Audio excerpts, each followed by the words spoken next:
আপনারা দেখছেন খবরের বিবর্তন। আজ আমরা রয়েছি হুগলি জেলা পরিষদের সভাগৃহে, যেখানে রাজ্যের কৃষিজ বিপণন দফতরের উদ্যোগে একটি গুরুত্বপূর্ণ প্রকল্পের সূচনা হলো। রাজ্যের কৃষকদের উৎপাদিত পেঁয়াজ রসুন সংরক্ষণের জন্য স্বল্প ব্যয়ে 25 মেট্রিক টন ক্ষমতা সম্পন্ন আধুনিক সংরক্ষণাগার নির্মাণের প্রকল্প গ্রহণ করা হয়েছে।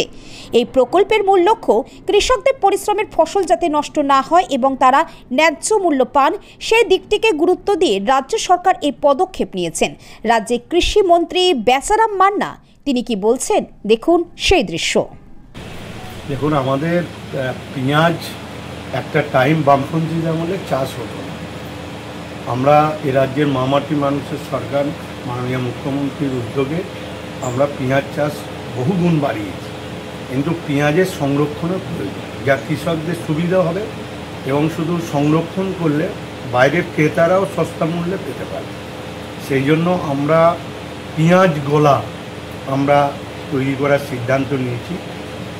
আমাদের লক্ষ্যমাত্রা যেটা 25 মেট্রিক টন ক্ষমতা সম্পন্ন পেঁয়াজ গোলা আমাদের তৈরি করা, সেই জায়গায় দাঁড়িয়ে আমরা এখানে প্রায় 9,65,62,500 টাকা এতে বরাদ্দ হবে।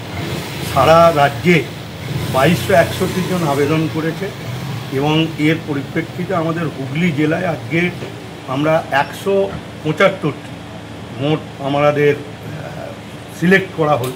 আমাদের আবেদন পড়েছিল 352টি এবং এই 175টির মধ্যে এসি এসটি রয়েছে, এসি রয়েছে 17টা, এসটি রয়েছে 6টা। সেইটার আজকে আমরা লটারির মাধ্যম দিয়ে আমরা ঠিক করলাম এবং তাদের প্রত্যেককে 1,25,000 টাকা করে সাবসিডি পাবে। এতে কি হবে, পেঁয়াজ সংরক্ষণ থাকবে, আমাদের আর মহারাষ্ট্র বা নাসিকের ওপর নির্ভর করতে হবে না এবং পেঁয়াজের দামটাও কন্ট্রোলে থাকবে এবং একদিকে কৃষক তার মূল্য পাবে এবং সংরক্ষণ করে রাখলে আরও বেশি মূল্য পাবে।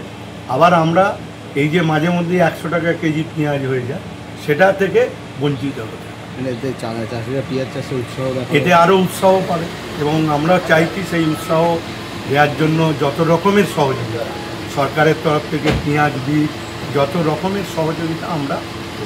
কতগুলো গোলা এরকম টার্গেট রয়েছে? দেখুন, আমাদের এই মুহূর্তে যেটা গোলারে 775টি 10টি পেঁয়াজ উৎপাদক জেলা 750টি গোলা আমরা তৈরি করি। আমাদের হুগলি জেলায় হচ্ছে 175। এভাবে কৃষকদের উন্নয়নে এক নতুন দিগন্ত উন্মোচিত হলো হুগলি জেলা পরিষদের এই অনুষ্ঠানের মাধ্যমে। আজ এ পর্যন্তই। ভালো থাকবেন, সুস্থ থাকবেন। সে সঙ্গে জানিয়ে রাখি, আমাদের খবরের বিবর্তন পত্রিকায় বিজ্ঞাপন দেওয়ার জন্য বা আপনার এলাকার কোনো খবর দেওয়ার জন্য আমাদের স্ক্রিনে দেওয়া ফোন নম্বরে যোগাযোগ করতে পারেন কিংবা মেল করেও জানাতে পারেন। নমস্কার।